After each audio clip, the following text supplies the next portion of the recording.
اور کتاب یعنی قرآن میں مریم کا بھی تذکرہ کرو، جب وہ اپنے لوگوں سے الگ ہو کر مکان کے مشرقی حصے میں چلی گئیں، پھر انہوں نے ان کی طرف سے پردہ کر لیا، تو ہم نے ان کی طرف اپنا فرشتہ بھیجا، سو وہ ان کے سامنے ایک خوبصورت مرد کی صورت میں آیا۔ مریم بولی کہ اگر تم پرہیزگار ہو تو میں تم سے بچنے کے لیے رحمان کی پناہ لیتی ہوں۔ فرشتے نے کہا کہ میں تو تمہارے پروردگار کا بھیجا ہوا یعنی فرشتہ ہوں، اور اس لیے آیا ہوں کہ تمہیں پاکیزہ لڑکا بخشوں۔ مریم نے کہا کہ میرے ہاں لڑکا کیوں کر ہوگا، جبکہ مجھے کسی مرد نے بطور شوہر چھوا تک نہیں، اور میں بدکار بھی نہیں ہوں۔ فرشتے نے کہا کہ یوں ہی ہوگا، تمہارے پروردگار نے فرمایا کہ یہ مجھے آسان ہے، اور میں اسے اسی طریق پر پیدا کروں گا تاکہ اس کو ہم لوگوں کے لیے اپنی طرف سے نشانی اور ذریعہ رحمت بنائیں، اور یہ کام مقرر ہو چکا ہے۔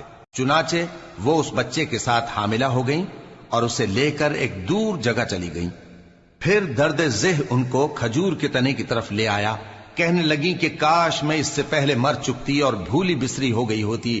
تب ان کے ٹیلے کے نیچے کی جانب سے فرشتے نے ان کو آواز دی کہ غمناک نہ ہو، تمہارے پروردگار نے تمہارے نیچے ایک چشمہ پیدا کر دیا ہے، اور کھجور کے تنے کو پکڑ کر اپنی طرف ہلاؤ، وہ تم پر تازہ عمدہ کھجوریں گرائے گا، تو کھاؤ اور پیو اور آنکھیں ٹھنڈی کرو۔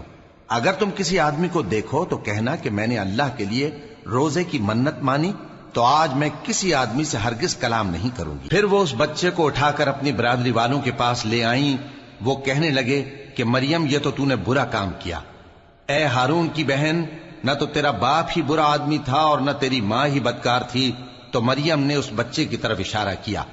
وہ بولے کہ ہم اس سے کہ گود کا بچہ ہے کیسے بات کریں؟ بچے نے کہا کہ میں اللہ کا بندہ ہوں، اس نے مجھے کتاب دی ہے اور نبی بنایا ہے، اور میں جہاں ہوں اور جس حال میں ہوں اس نے مجھے صاحب برکت بنایا ہے، اور جب تک زندہ ہوں مجھ کو نماز اور زکوٰۃ کا ارشاد فرمایا ہے، اور مجھے اپنی ماں کے ساتھ نیک سلوک کرنے والا بنایا ہے اور سرکش و بدبخت نہیں بنایا، اور جس دن میں پیدا ہوا اور جس دن مروں گا اور جس دن زندہ کر کے اٹھایا جاؤں گا مجھ پر سلام ہے۔ یہ مریم کے بیٹے عیسیٰ ہیں، اور یہ سچی بات ہے جس میں لوگ شک کرتے ہیں۔